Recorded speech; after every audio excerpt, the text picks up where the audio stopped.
All right, so what we have here is a customer logged into a portal. This portal is based on a Salesforce Experience Cloud site. They have the ability to self-serve here, look up account information here, and also access the Agentforce agent. So here I'll go ahead and I'll open the agent. When we click on the agent, we are also going to see that our agent loads with our branding, and we'll have a welcome message.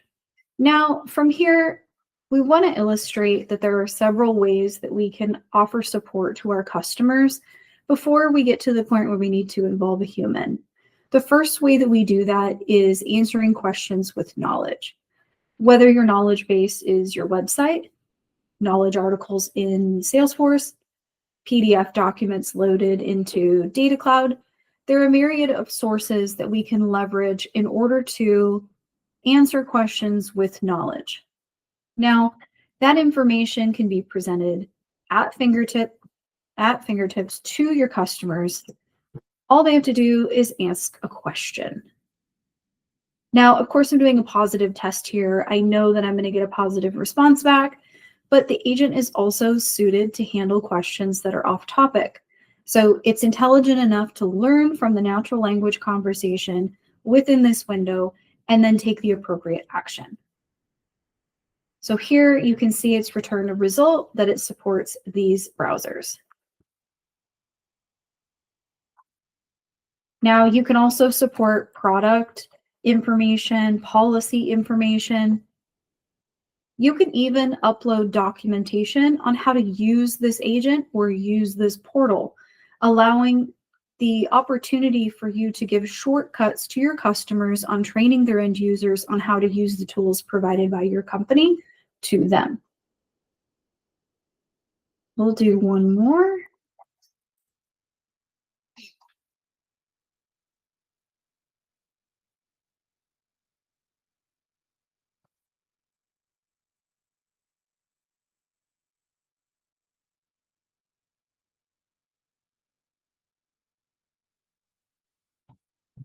So here is that agent response I was mentioning where I'm asking a question it doesn't have context to.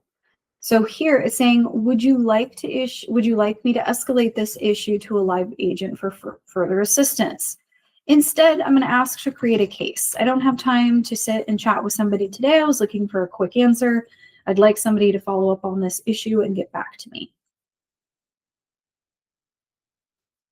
Now, here we can provide a couple of options in terms of verifying specific customers. Now, this customer does not allow all of their team to create cases. It is limited within a certain permission.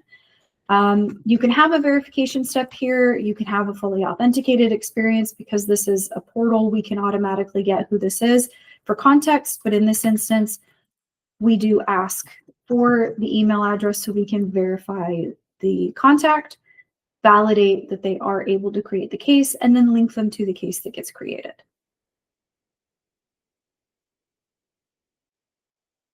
There are a lot of different options here in how you want to vet the person requesting to create a case.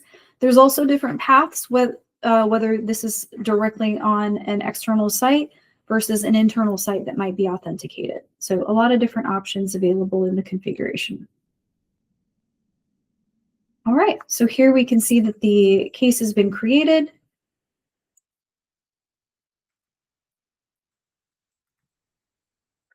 I can ask for the case details. I want the case number in the event that I can follow up with this later.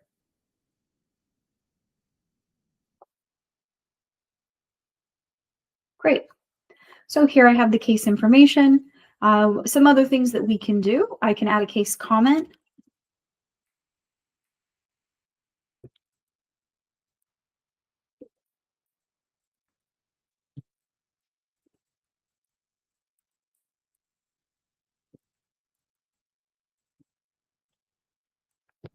Letting them know that my preferred method of contact for this case is email.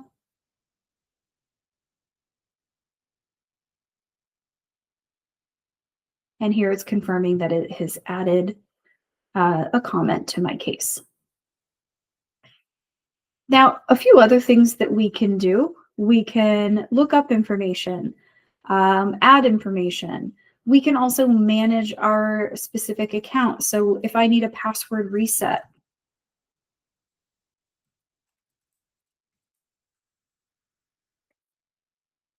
we can then trigger an automation in the back end that will go out and reset a password.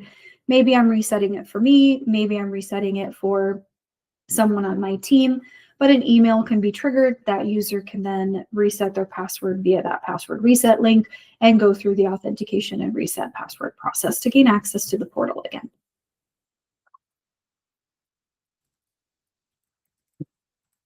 Maybe I want to see a list of all my cases so I can know what the status of each of those cases is. Maybe I want to follow up and add a comment to one particular case, but I can't remember what the case number was. Here I can request that information. It will then go out, compile a list, and then return the list inside the agent conversation for me to review.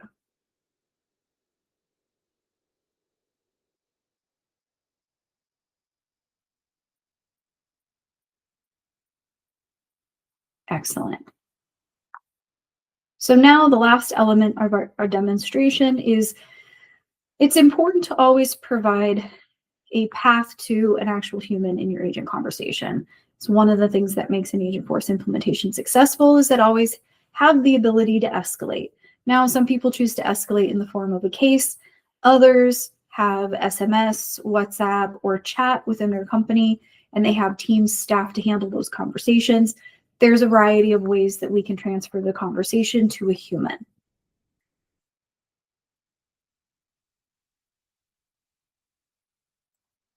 Now I'm going to log into Live Agent on another window. That's just work. That's work that I have in my queue that I haven't addressed, whether it's case information or it's a conversation. But now I'm going to request to speak to a live agent.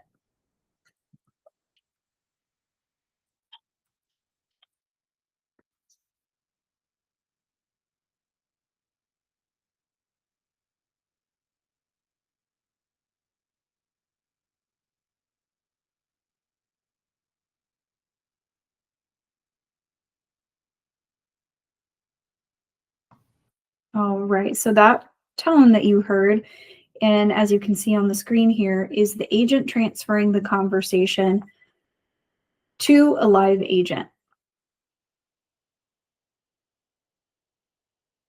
From here, because I don't have split screen, I'll just type a message over here.